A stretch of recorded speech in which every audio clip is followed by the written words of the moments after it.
What's up, guys? Welcome back to the channel. Mysterious disappearances of people, as well as stories about parallel worlds, will involuntarily make even the most beaten skeptic think that our world is clearly not as simple as it seems. So, where do people disappear to?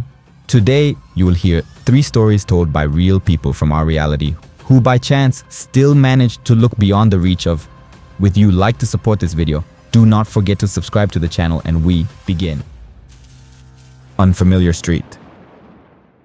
The first story happened to a perfectly adequate young man named Kirill. That year, he, a proud graduate, spent the summer, as it happens, at his grandmother's house. He still had a sweetheart in town, with whom, of course, he periodically called. However, it was not easy because communication in the village was poor. To catch the network, it was necessary, who remembers, he will understand, in the old-fashioned way to climb on some hill. Yes, and then raise your hand with the phone upwards for extra effect. The nearest hill was a 10-minute walk from my grandmother's house. The house itself was perfectly visible from that point, and the road was one and absolutely straight. In general, one could not get lost. And in the next evening, before going to bed, Kirill took his cell phone and went to call his beloved. He went, called, talked. That's it. On the way back, Kirill went into his thoughts, thought about something, as he suddenly realized that he was walking suspiciously too long. Kirill looks around and suddenly discovers that this street he does not recognize at all. On his right hand was the river, in fact, as it should be. But the buildings on the left side were completely unfamiliar to Kirill. They were also nice village houses, but not even close to what they should be. No matter how much the boy looked into them, he could not recognize any of the houses. There were no gaps between the fences, so Kirill walked on and on, more and more perplexed and shocked by what was happening. In his head flashed the thought that no matter how it was, and his house he must have passed. Although it was strange, the street ended 100 meters after their house. But what could be done? Kirill turned around in the opposite direction.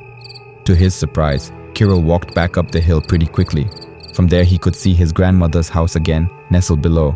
There was still only one road heading in his direction, the same one he had come from.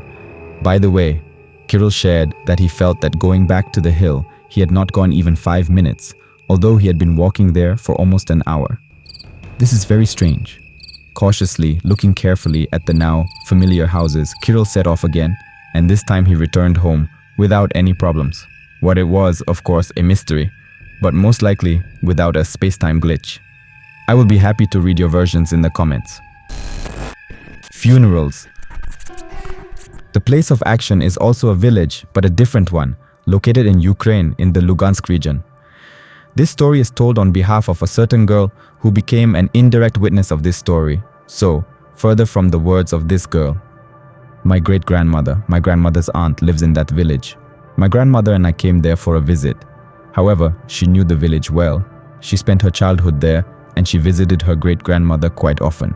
There's a cemetery in the village, but it is quite far from her great-grandmother's house. You have to go by bus. There's a vacant lot, not used for a vegetable garden or anything else, just a piece of land overgrown with weeds. Near the vacant lot is the best of the nearest wells. The best, because the water there is tastier. For cooking, everyone used to take water there only.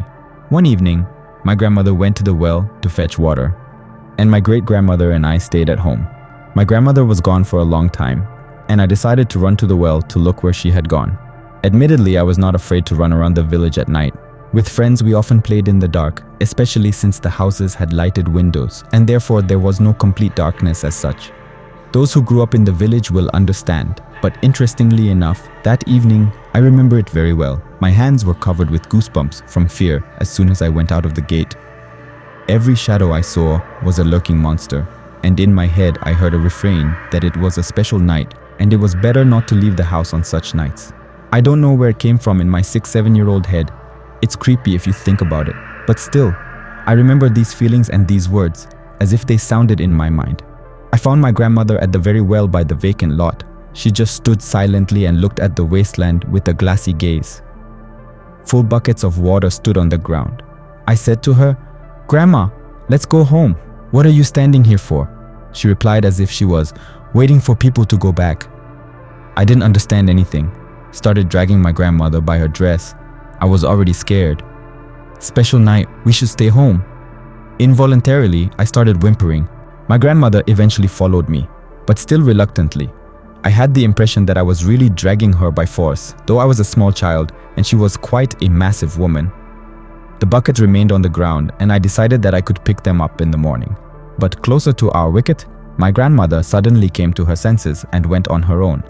When she entered the house, the first thing she did was to ask my great-grandmother for something to drink.